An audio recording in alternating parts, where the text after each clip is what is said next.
Tu as tellement de candidats locataires, parce qu'il n'y a pas assez de logements, que c'est toujours les meilleurs dossiers qui sont choisis. Mon couple, deux profs qui n'arrivent pas à se loger au centre-ville de Lyon parce que c'est trop cher, finalement, ces locataires-là, c'est pas toujours ceux qui sont choisis. Il y a eu un effort d'épargne qui a été calculé pour un prêt pour pouvoir finalement investir pour avoir cet appartement. Quand le loyer baisse, parce que dans l'encadrement des loyers, il n'augmente jamais, généralement il baisse systématiquement, on a un propriétaire qui se retrouve avec un crédit quand même de l'autre côté. On dit que l'immobilier est une valeur refuge, et on dit aussi que l'immobilier protège de l'inflation. Mais si mon loyer n'augmente pas, ma protection sur l'inflation, elle va être compliquée. On va pouvoir appliquer ce qu'on appelle un complément de loyer. Les critères sont très flous et très vastes, donc ce qui permet finalement d'appliquer un complément de loyer dans certaines conditions, mais sans être vraiment très certain par rapport à une sanction potentielle. La caricature, c'est pas finalement j'ai installé la fibre, je mets une box à 40 € et je te colle un complément de loyer à 200 € parce que mon voisin du dessus il fournit pas la box. On peut même avoir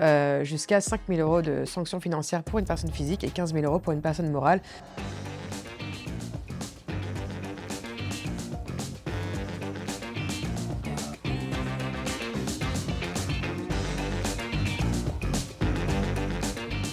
Bonjour à tous, aujourd'hui on va parler de l'encadrement des loyers avec Morgane et Pierre-Emmanuel. Morgane, on est ravis de te recevoir dans nos 41 mètres carrés. Il y a un an, on avait déjà tourné un podcast avec toi sur comment trouver le bon locataire. D'ailleurs, si vous n'aviez pas vu ce podcast, vous pouvez retrouver le lien en dessous. Pour ceux qui n'ont pas regardé le podcast, Morgane, est-ce que tu peux te présenter et nous rappeler ton rôle dans la société ? Bien sûr, moi je m'appelle Morgane Bentata. Aujourd'hui, je gère tout ce qui va être l'administration de biens du groupe. Donc autant en produits gérés, donc nous c'est majoritairement de la résidence étudiante via notre structure Les Belles Années, et bien évidemment nos produits résidentiels classiques via la structure Valority Administration de biens. Et donc au total, c'est un peu plus de 200 collaborateurs pour 18 000 logements gérés partout en France avec différentes fiscalités. Pierre-Emmanuel, je te présente plus. On a l'habitude de te retrouver dans nos 41 mètres carrés. Oui, je suis ravi d'être là. Bonjour Jules. Merci. Morgane de participer au podcast. C'est avec plaisir. Alors, pour commencer, l'encadrement des loyers. Qu'est-ce que l'encadrement des loyers, Morgane, et quel est son objectif ? Alors, on va donner l'objectif officiel. Officiellement, l'encadrement des loyers, il vient s'appliquer dans les villes où il est compliqué de se loger. En gros, dans un monde utopique, c'était sur un marché tendu, comment laisser la possibilité à tout le monde de pouvoir se loger en centre-ville. Donc, c'est tout simplement un loyer déterminé, un plafond déterminé sur un loyer qui va venir s'appliquer dans certaines villes. Aujourd'hui, c'est 50 villes concernées en France. On va rentrer un peu plus dans les détails un peu plus tard, mais en gros, à la base... Est-ce que ça a eu réellement cet effet escompté ou pas ? On va en discuter. On peut mettre beaucoup de choses en place, on peut mettre beaucoup de plafonds en place, mais de toute façon, la problématique finalement, le cœur du sujet reste le même, c'est qu'il manque de logements. Donc on va pouvoir venir limiter des loyers, et on va expliquer pourquoi finalement c'est pas une si bonne idée que ça, et que personne n'y gagne vraiment, ni le propriétaire, ni le locataire. Le sujet, c'est le manque de logements. Donc on peut limiter et plafonner les loyers, mais ça ne va pas faire en sorte que demain, on va avoir plus de logements, puisque clairement, on a une pénurie de logements. Après, les stats, elles disent quoi aujourd'hui depuis l'encadrement des loyers ? Dans les villes où l'encadrement des loyers a été instauré, les loyers progressent moins que sur la partie nationale. Donc on va dire que ça, c'est la bouteille à moitié pleine de ceux qui ont voulu mettre l'encadrement des loyers. On a réussi, les loyers progressent de 3,5, alors que là, voilà, donc ça, c'est la bouteille à moitié pleine. Est-ce que ça a fonctionné ? Il y a un point d'écart à peu près dans la valorisation des loyers entre les villes où il y a eu l'encadrement ou pas. Après, comme le dit Morgane, la réalité, c'est quoi ? La réalité, c'est qu'aujourd'hui, il y a une telle pénurie de logements que quand tu mets un logement en annonce dans ces villes extrêmement tendues, le bassin parisien, Lyon, Bordeaux, etc., tu as tellement de candidats locataires, parce qu'il n'y a pas assez de logements, que c'est toujours les meilleurs dossiers qui sont choisis. Donc finalement, la cible d'origine, qui était de dire mon couple, deux profs qui n'arrivent pas à se loger au centre-ville de Lyon parce que c'est trop cher, les loyers, il faut qu'ils arrêtent d'augmenter pour pouvoir les loger, finalement, ces locataires-là, c'est pas toujours ceux qui sont choisis. Finalement, ce sont toujours les mêmes qui sont lésés, que ce soit au niveau des locataires ou au niveau des propriétaires. Ce qui se passe, donc, comme l'expliquait Pierre-Emmanuel, c'est qu'en gros, on s'est dit on va plafonner les loyers, on va les encadrer plutôt, pour avoir un accès plus facile pour les centres-villes, parce que c'est majoritairement dans les centres-villes des grandes villes. On reviendra après justement sur les villes qui ont mis ça en place. Et finalement, donc, pour expliquer grosso modo comment ça se passe, il y a une enquête qui a été réalisée sur les loyers pratiqués dans une ville, et en fonction de ces données-là, il y a eu des encadrements qui ont été appliqués.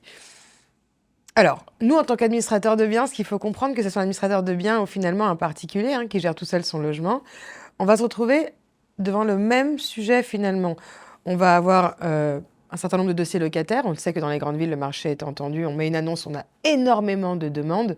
Pas plus tard qu'hier, j'avais des gens qui passaient par LinkedIn parce qu'ils ont trouvé une annonce Valority sur Le Bon Coin à Paris. Donc, vraiment, ils utilisent tous les moyens. Donc, ce qui se passe, encadrement de loyer. Donc, le locataire va se dire, potentiellement, vu ma solvabilité, là où j'avais pas de chance de me loger avant dans cette fois, j'ai une chance dans ce centre-ville, cette fois, je vais avoir une chance. Ouais. Mais on a un seul critère pour étudier un dossier, c'est la solvabilité. Que ce soit l'administrateur de biens ou que ce soit un particulier. Qu'est-ce qui va se passer ? On va toujours prendre le meilleur dossier solvable. Donc finalement, le locataire qui pouvait se loger, imaginons, à 850 €, l'encadrement des loyers passait par là. Donc l'appartement, il va l'obtenir à 750 €. Donc celui qui avait une chance potentiellement, parce que sa solvabilité devenait un peu meilleure vis-à-vis du montant du loyer, il ne l'aura toujours pas, parce que c'est le meilleur dossier qui va l'emporter. Parce que c'est comme ça qu'on sélectionne, c'est la solvabilité. Et derrière, par contre, lui, le propriétaire va être complètement lésé. Parce que la banque n'a pas décidé d'encadrer ou de plafonner son crédit. Oui, bien sûr. Si ton candidat locataire, il gagne 3 fois le loyer, il est éligible à avoir le logement, comme l'a dit Morgane, c'est la seule idée. Mais si tu as quelqu'un qui gagne 5 fois le loyer, bien sûr. Donc finalement, un propriétaire particulier ou un administrateur de biens choisira le dossier qui gagnera 4 fois ou 5 fois le loyer. Exactement. Au détriment de la personne qui gagne 3 fois le loyer, qui devient éligible grâce à cet encadrement. Après, sur l'encadrement des loyers, il y a aussi des montants qui sont un peu différents en fonction de la date de la copro. Donc c'est vrai qu'il y a quand même plusieurs critères, notamment l'âge de la résidence. Un immeuble des années 70, des années 2000 ou 2015, tu n'as pas le même loyer, donc ça aussi c'est des éléments à prendre. Et justement, quels sont les critères pour qu'une ville mette en place cet encadrement des loyers ? Alors déjà, c'est une candidature. La ville doit déposer une candidature. La majorité des villes qui ont déposé une candidature ont été validées. Je crois qu'il y a la ville de Grenoble qui a déposé une candidature, et ça, là, ils ont été rejetés.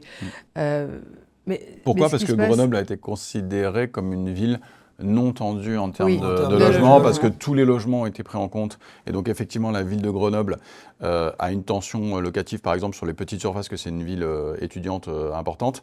Mais trouver un T3 ou un T4 à Grenoble, c'est facile. Et l'encadrement des loyers, c'est pas j'encadre les loyers des studios, c'est j'encadre les loyers dans ma ville. Sur l'ensemble des biens immobiliers. Voilà, donc ça a été refusé à Grenoble. Mais c'est pour ça moi, je considère que l'encadrement des loyers est une fausse bonne idée, puisque, on ne vient pas aider les locataires. On vient encore une fois pénaliser le propriétaire. Et surtout, Pierre-Emmanuel parlait des critères sur lesquels sont calculés les encadrements de loyer. Par exemple, la date de construction de l'immeuble en est un. Mais on peut, nous, en tout cas administrateurs de biens, on le voit sur 18 000 logements gérés, avoir du neuf, finalement, qui n'est pas si bien entretenu que ça, qui n'est pas si bien construit que ça, donc on va avoir beaucoup plus de difficultés, et avoir de l'ancien. On a des murs de 20 cm d'épaisseur, on a des... donc finalement, là aussi, encore une fois, c'est pas parce que voilà, le propriétaire a fait des travaux, que l'immeuble est ancien, que forcément, le loyer va être diminué, puisque, en fait, on parle uniquement de date. On ne prend pas en considération ce qu'il y a dans l'appartement de loyer. Alors, on va le prendre après en considération dans le complément de loyer. Mais encore une fois, voilà, pour moi, cet encadrement de loyer est arrivé très vite. Par exemple, à Lyon, il y avait une discussion entre l'UNIS et la métropole pour voir si c'était applicable à Lyon, si c'était une bonne idée, et comment l'appliquer. Et pendant ces discussions-là, boum, l'encadrement est tombé, et personne n'a compris, que ce soit les professionnels ou les particuliers, et surtout l'UNIS, qui était en pleine discussion avec la métropole sur le sujet. Du jour au lendemain, ils nous ont sorti l'encadrement de loyer sans crier gare, sans en parler à personne, et finalement... Il faut faire le métier un petit peu pour comprendre pourquoi c'est une fausse bonne idée aujourd'hui. Après, nous, ça veut dire que dans la stratégie des investisseurs, c'est un élément à prendre en compte. On ne peut plus ne pas prendre en compte cet élément-là. Ça, on en parlera, on reviendra un peu après dessus. Morgane, tu parlais de Lyon tout à l'heure comme ville. Quelles sont les autres villes en France où on a un encadrement des loyers ?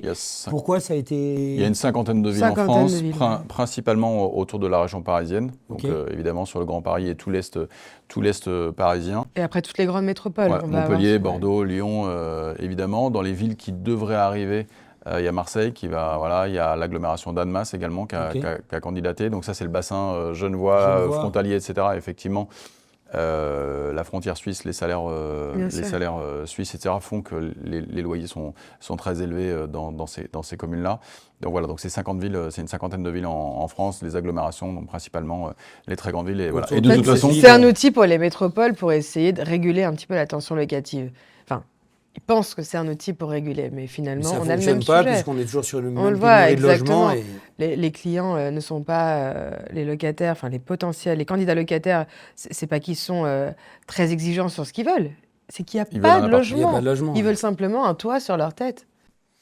Est-ce que c'est clair sur l'encadrement des loyers? Est-ce qu'on a un moyen légal pour justement contourner cet encadrement des loyers, pour venir maximiser mon loyer? Est-ce que j'ai une solution? Moi, en tant qu'investisseur, en tant que propriétaire, le conseil qu'on peut donner en tant qu'administrateur de biens? Donc aujourd'hui, il y a le loyer en fonction de la date de construction. Donc on te donne un loyer référence En fonction de s'il est nu ou meublé aussi, d'ailleurs. Oui, voilà. Donc c'est hyper important. Très important. Ça, c'est hyper parce important. Que ça vient vraiment. On peut en parler maintenant parce beaucoup Ça... pensent que justement l'encadrement des loyers est uniquement sur le nu, mais il s'applique sur le nu et sur le meublé. Alors il y a deux fausses idées reçues. Ça ne concerne pas la location meublée et c'est le même loyer si c'est nu ou meublé. Donc non, l'encadrement de loyer... Petite parenthèse, pardon, je te coupe. C'est que ça concerne les logements meublés, mais pas en résidence-service. C'est important de le dire.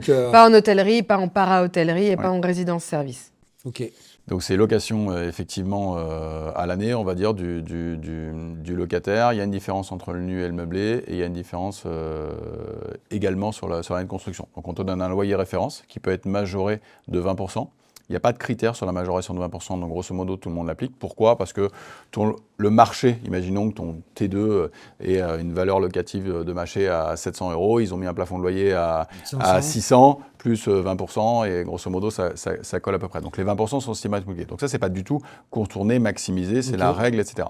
Après, il y a la possibilité sur le loyer de référence d'avoir un complément de loyer. Mais là, pour le complément de loyer, évidemment, il faut le justifier. Et il y a aussi une responsabilité qui est différente entre le propriétaire et l'administration de biens. Mais Morgane est bien plus calée que moi pour l'expliquer sur le complément de loyer.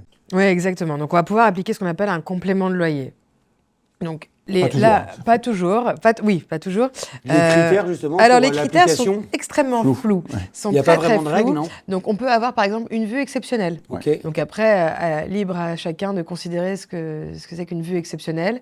Ça peut être un élément, le logement qui se démarque des autres logements dans l'immeuble. Climatisation. Par exemple, mais bon, si tous les logements dans l'immeuble sont dotés d'une climatisation, finalement, on ne se démarque pas plus que ça.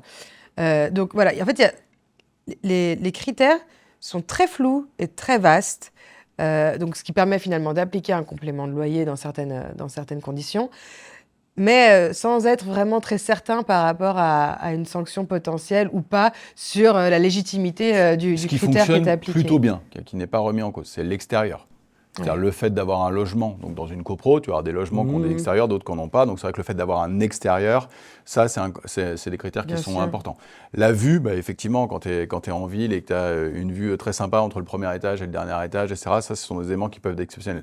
Ça peut être des fournitures qui sont, la climatisation peut... De la domotique, par exemple, on a déjà vu ça. Il y a aussi des gens qui peuvent... louer en nu, mais fournir un lave-linge ou un truc comme ça, tu vois, c'est pas du meublé, mais on a une cuisine vraiment équipée, on a des choses qui sont voilà, donc ça, c'est des choses qui vont rentrer. Mais la caricature, c'est pas, finalement, j'ai installé la fibre, je mets une box à 40 € et je te colle un complément de loyer à 200 € parce que mon voisin du dessus, il fournit pas la box. Non, ça il faut que ça légitime une augmentation du loyer, en fait. Donc, une fois que ce complément il est appliqué, encore une fois, c'est pas juste un accord oral avec le locataire en disant j'applique un complément de 250 € sur votre loyer, ce qui fait que votre loyer, au lieu d'être, je sais pas, à 500 €, imaginons, est à 750 €. Non.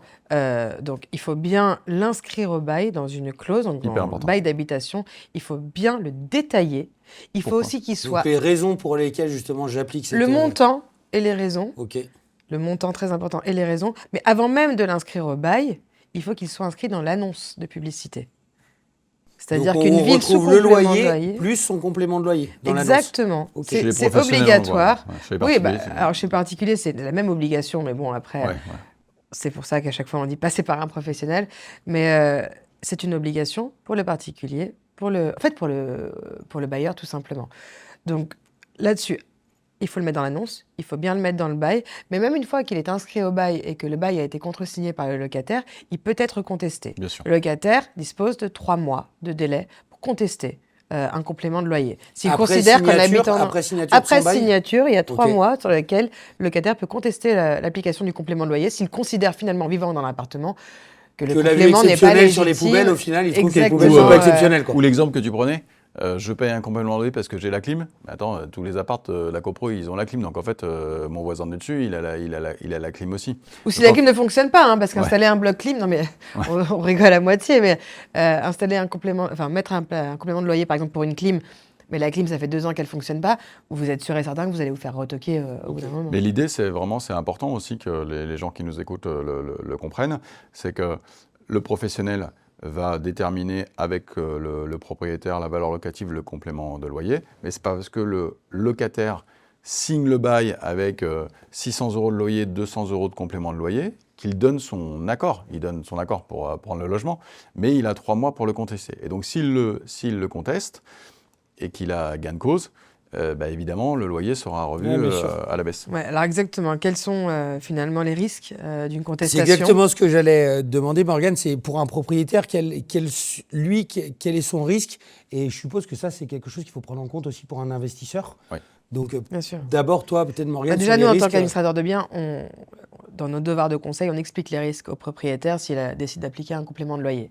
Donc 3 mois pour la contester. Si elle est contestée, la première chose, c'est uniquement de l'amiable. C'est-à-dire que le locataire va saisir un conciliateur ou un médiateur. On ne va pas être sur une assignation directement ou sur un courrier d'avocat, on va d'abord être sur de l'amiable. Donc il va y avoir soit une conciliation, soit une médiation. Le propriétaire décide d'y aller ou de se faire représenter. Et on va se mettre d'accord avec le locataire. Est-ce que finalement c'est pour une question d'argent? Est-ce que finalement c'est pour une décence de l'appartement? Ce qui va expliquer en disant, moi j'ai accepté un complément de loyer, mais parce que l'appartement j'avais ça, finalement mais au n'est pas final, décent. ouais, ok. Donc là on n'est pas d'accord.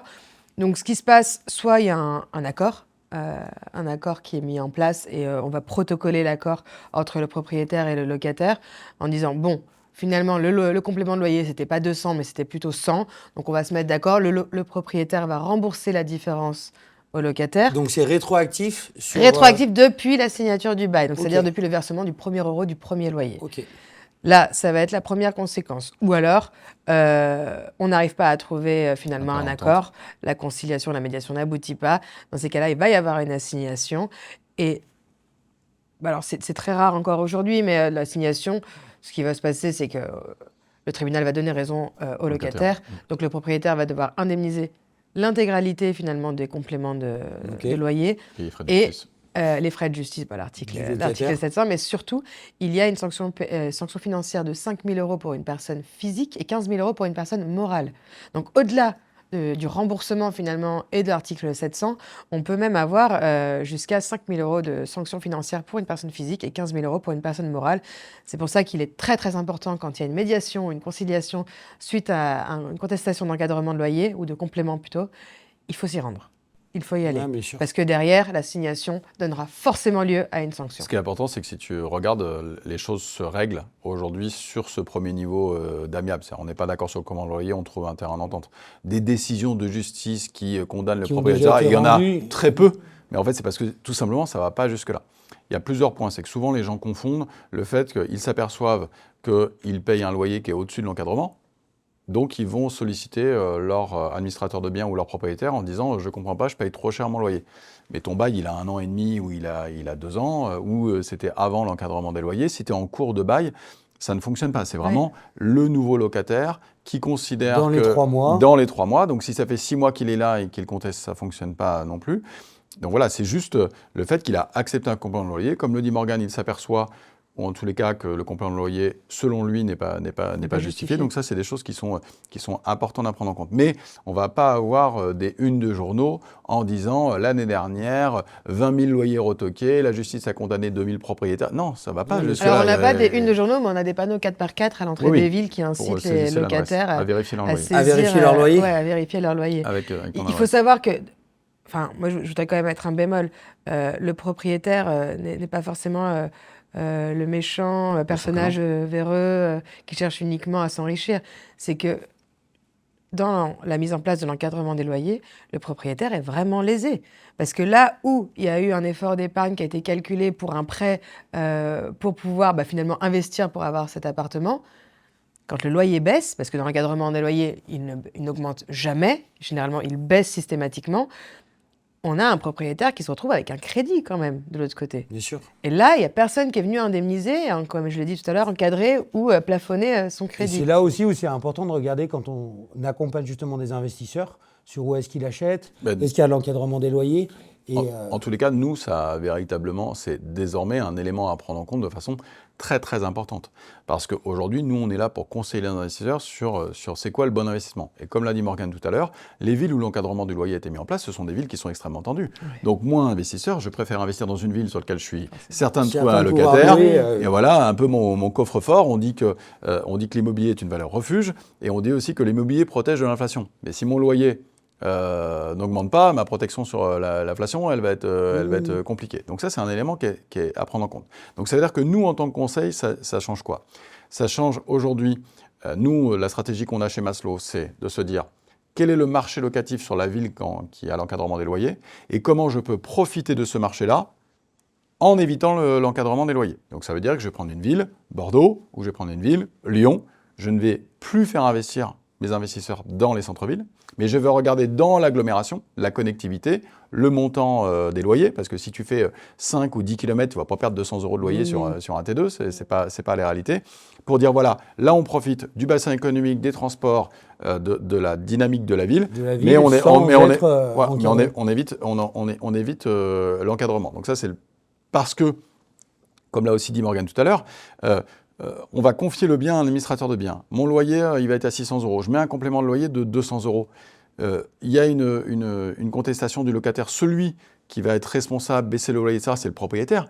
Ce n'est pas l'administrateur de biens. On ne va pas dire à l'administrateur de biens, Morgane, c'est vous qui m'avez dit de louer le logement 800 €, l'encadrement c'est 600, les 200, c'est pour vous, ça ne marche pas. La responsabilité reste au propriétaire. Donc nous, on veut enlever les soucis au propriétaire et d'avoir une lisibilité. Et donc, comme l'immobilier est un placement de bon père de famille, c'est-à-dire je place mon argent, j'ai une valorisation tranquillou ou bilou sur l'inflation, et effectivement, mes loyers progressent alors que ma mensualité de crédit, elle, ne progresse pas. Donc là, on est vraiment sur quelque chose qui est important. Mais c'est vrai que nous, ça a changé la stratégie. Après, il y a des compléments de loyer sur lesquels, par exemple, on se rapproche quand même du marché, notamment sur la location meublée, où on est très proche de la réalité de ce qui peut se louer. C'est un peu moins vrai, sur le nu.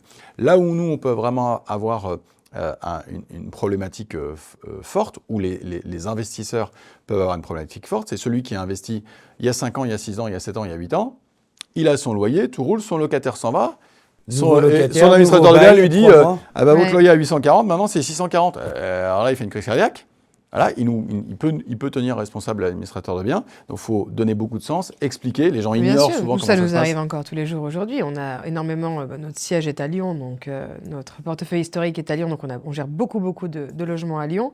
On a des locataires qui sont rentrés avant la mise en place de l'encadrement des loyers il y a quelques années. Et donc là, les propriétaires savent que prochain changement, finalement, ils vont devoir appliquer le complément de loyer. L'encadrement des loyers, pardon. Juste pour revenir sur le complément, parce qu'on a parlé finalement des risques et des sanctions, mais au bout de 3 mois, s'il ne se passe rien, la clause est considérée comme acquise pendant toute la durée du bail. Donc ils ne pourront pas revenir dessus pendant toute la durée du bail. Nouveau bail, on repart sur un délai de 3 mois. Mais ça reste des cas vraiment très marginaux.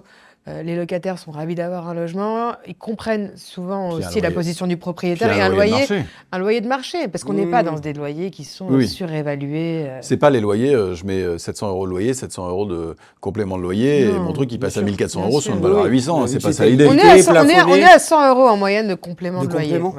Pierre, tu parlais tout à l'heure de location meublée. Est-ce que la location saisonnière type Airbnb, c'est un moyen justement pour contourner cet encadrement des loyers? Très bien, Jules, je vois que vous aimez Instagram. Donc effectivement, on va aborder tous les Instagrammeurs qui nous expliquent comment contourner l'encadrement des loyers. Donc 3 façons de contourner l'encadrement des loyers. Donc, virgule, prendre des risques. Donc, virgule, pas vu, pas pris. Donc, virgule, quand tu seras pris, tu passeras à la caisse. Donc effectivement, aujourd'hui, louer son logement de façon saisonnière en Airbnb ne me contraint pas à l'encadrement des loyers, mais je vais dire que dans les villes où l'encadrement des loyers a été mis, l'encadrement du Airbnb a été mis.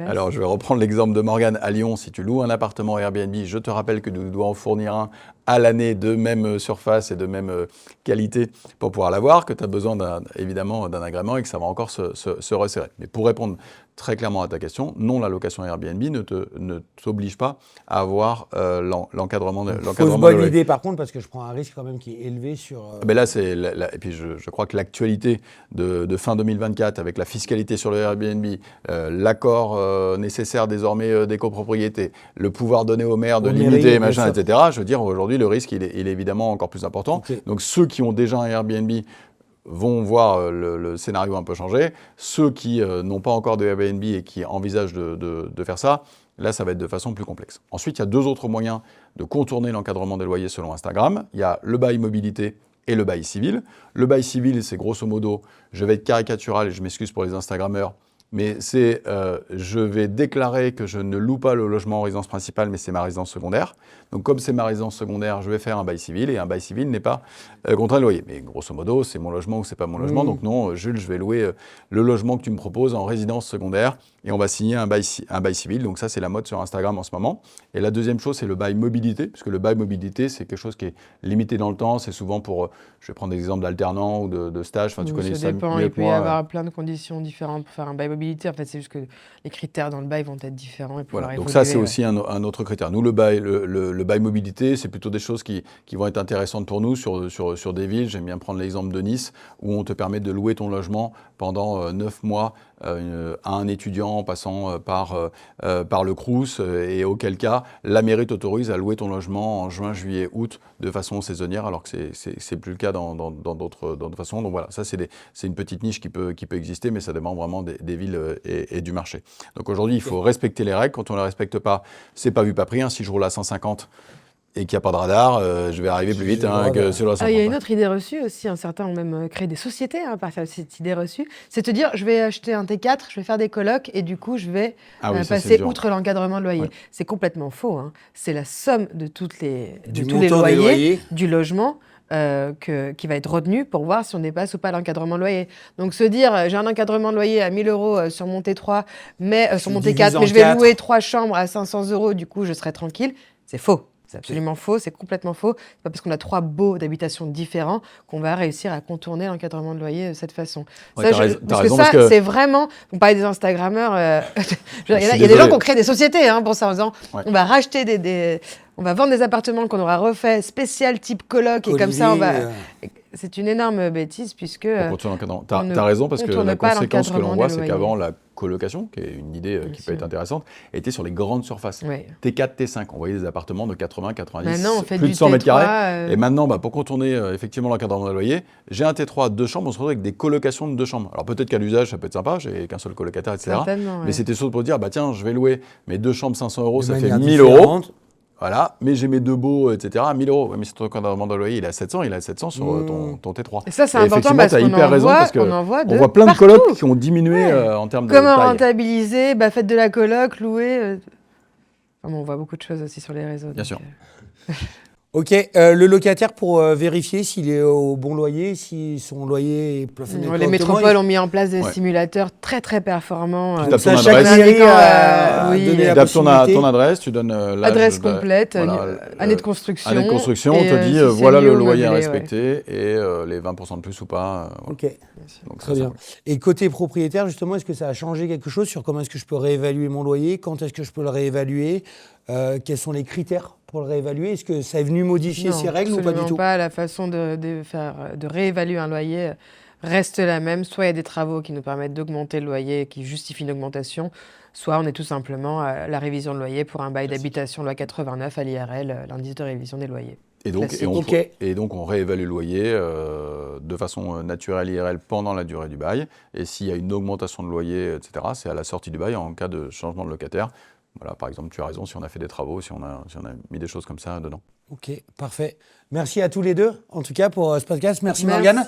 On te propose un petit jeu avant de terminer. Un locataire vs propriétaire. Ah, mon préféré. Du coup, l'idée, c'est de savoir qui prend en charge. Ça marche très bien sur Instagram. Et ça fonctionne sur Instagram. J'ai vu que vous étiez passionnés par Instagram tous les deux. Morgane, une canalisation bouchée, c'est le propriétaire ou le locataire qui prend ça en charge? Si c'est de l'usage, c'est le locataire. Si c'est quelque chose qui va se rattacher à l'immeuble avec un défaut qui rejoint l'immeuble, propriétaire. Je vais pas être drôle du tout parce qu'à chaque fois, il va y avoir des conditions. Donc, il n'y aura jamais de bonne réponse. Ça dépend de la question. Est-ce que la question est bonne? Une serrure endommagée ou cassée?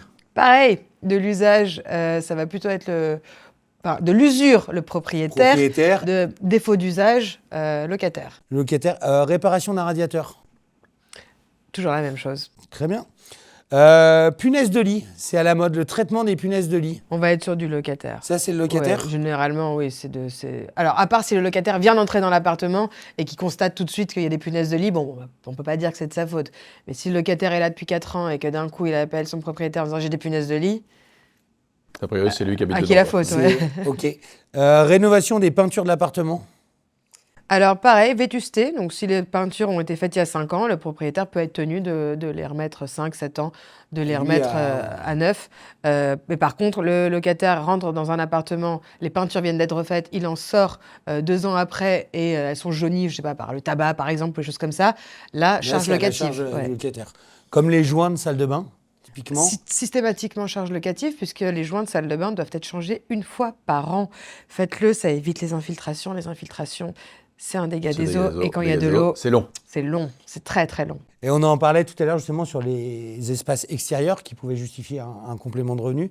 L'entretien des espaces extérieurs, jardin, pareil, je vais toujours terrasse. pas être drôle, mais ça va dépendre. Est-ce que dans un immeuble, le jardin finalement c'est une servitude, enfin ça appartient aux communs, donc ça va être entretenu par les communs. Et là, ce qui peut être compliqué, c'est qu'on peut avoir du 2e étage qui va devoir payer finalement l'entretien du rez-de-jardin de son voisin qui a, lui, 50 mètres carrés de jardin. Après, si c'est dans le cadre du logement directement, dans le bail, donc ça appartient au logement, c'est en privatif, là, ça va être de l'entretien locataire. Ok, parfait. Merci beaucoup, Morgane. Merci. Merci, Pierre-Emmanuel. Et merci à vous de nous avoir suivis.